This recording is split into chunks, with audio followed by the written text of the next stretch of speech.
Dites, on est d'accord que c'est un peu brouillon tout ça. Fascinant. Quoi? Non, chacun son boulot, mais passez plus tôt, vous aurez quand même pas écorché. Il y a 6 mois que je pourris ici, que je bouffe ces satanées mélanges protéinés de Starfleet à chaque repas. Mais ça va, je sais de quoi il est question ici. D'accord? Un châtiment, c'est ça? De longue durée. Pour quelque chose qui n'était rien qu'un accident. Vous êtes Montgomery Scott. Vous connaissez ce Ah, type? exact, c'est moi. Vous êtes au bon endroit. À moins qu'il y ait un autre officier de Starfleet qui se donne à fond et qui a faim ici. Ouais. Oh, toi, ça suffit, la ferme. T'as rien d'un glouton. Toi, un haricot comme ça et t'es rassasié. Non, moi je parle de nourriture. De vraie nourriture. Mais là, ça y est, vous êtes là, alors merci. Elle est où la cantine? Je dirais même que vous êtes le monsieur Scott qui a inventé la téléportation transdistorsionnelle. C'est l'accident dont je parle. Vous croyez que je suis là pour le plaisir?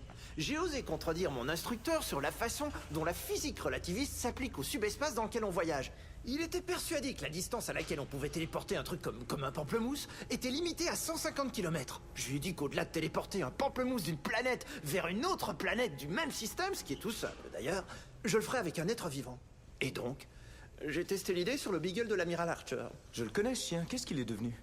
Je te le dirai s'il réapparaît. Je me sens quand même mal pour la pauvre bête. Et si je vous disais que votre théorie sur la transdistorsion était correcte, que la téléportation vers un vaisseau en mouvement à distorsion est devenue normale? Je crois que si la solution avait été découverte, je l'aurais appris, non? Si vous ne l'avez pas encore appris, monsieur Scott, c'est parce qu'il vous reste encore à la découvrir. Je m'excuse. Qu'est-ce que... Est-ce que vous venez du futur?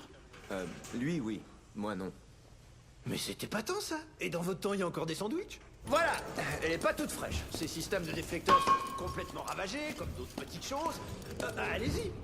Alors, l'Enterprise a fait son voyage inaugural. En tout cas, elle a tout ce qu'il faut celle-là. Hein. J'aimerais bien mettre mes mains sur sa grosse paire de nacelles, si vous permettez un peu d'humour d'ingénieur.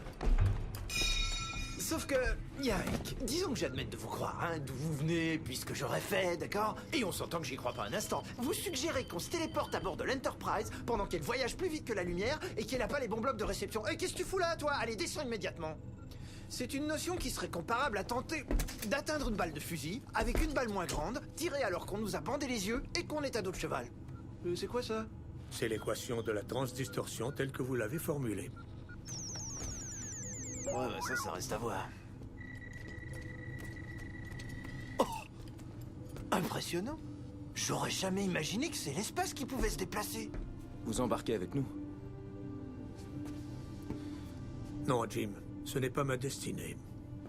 Votre L'autre Spock, c'est sûr qu'il me croira pas. Il y a que vous qui pourrez lui dire comment... Il ne peut sous aucun prétexte être mis au courant de mon existence. Vous devez me le promettre. Attendez, j'ai pas le droit de vous dire à vous que c'est vos ordres que j'exécute et ça change quoi si j'en parle? Jim, c'est une loi à laquelle chacun doit obéir. Pour stopper Nero, vous devrez prendre les commandes de l'Enterprise. Ah ouais? Alors je devrais vous abattre? Espérons que non.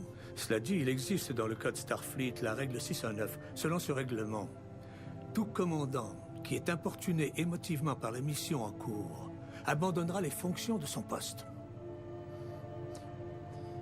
Oui, donc c'est votre état émotionnel que je dois remettre en question, à tous les deux.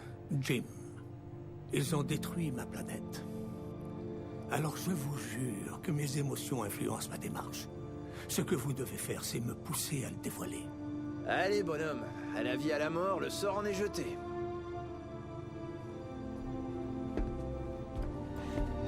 Allez, file.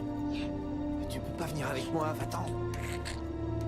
Vous savez que remonter le temps pour changer le cours de l'histoire, c'est tricher. Oh, c'est une chose que j'ai apprise d'une vieille connaissance.